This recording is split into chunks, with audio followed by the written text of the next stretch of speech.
माशाल्लाह माशाल्लाह, अल्लाह बुरी नजर से बचाए। आपने बुलाया था हमें? हाँ बेटा, तुमसे एक जरूरी बात करनी थी। बोले।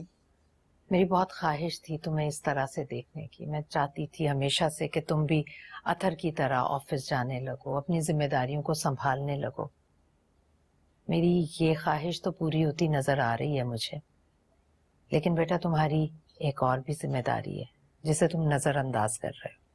देखो बेटा, अबीर ने जो कुछ भी किया उसमें तुम्हारा कोई कसूर नहीं, इसलिए हमने तुम्हारा साथ दिया, लेकिन कल रात जो कुछ हुआ वो नहीं होना चाहिए था। अम्मी मैं ऐसा नहीं करता, लेकिन आप उसकी हरकत तो देखें। बेटा तुम्हें अपने गुस्से पर कंट्रोल करना चाहिए।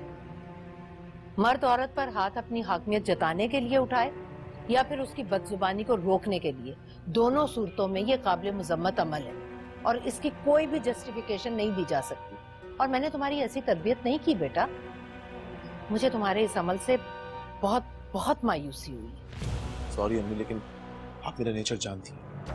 मैं कोई जस्टिफिकेशन नहीं दे रहा, लेकिन अगर कोई भी हो मेरे पर्सनल मैटर्स में, मेरी पर्सनल लाइफ में इंटरफेयर करेगा तो ये बात मुझसे बर्दाश्त नहीं होगी। क्या मतलब कोई? वो बीवी है तुम्हारी शरीके हयात।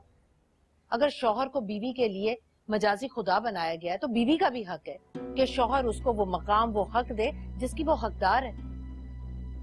देखो बेटा, तुम्हें शादी से पहले बहुत समझाया था, लेकिन तुम अपनी बात पर अड़े रहे। लेकिन अब बहुत हो चुका, अब मजीद बर्दाश्त नहीं करूंगी मैं। देखो जुनैद, सबके सामने मैंने तुम्हें इसलिए नहीं समझाया कि नई नवेली दुल्हन घर आई है, कल को कोई बात होगी तो हमारी बदनामी होगी। लेकिन अब तुम संभल जाओ और मुझे उम्मीद है कि आइंदा तुम अपनी इस हरकत को कभी नहीं दोहराओगे।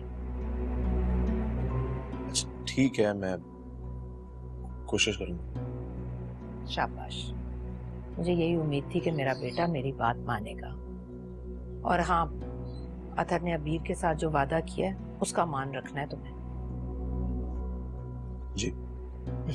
अच्छा अब जाओ, ऑफिस के लिए देर हो रही है तुम्हें। हाफिज।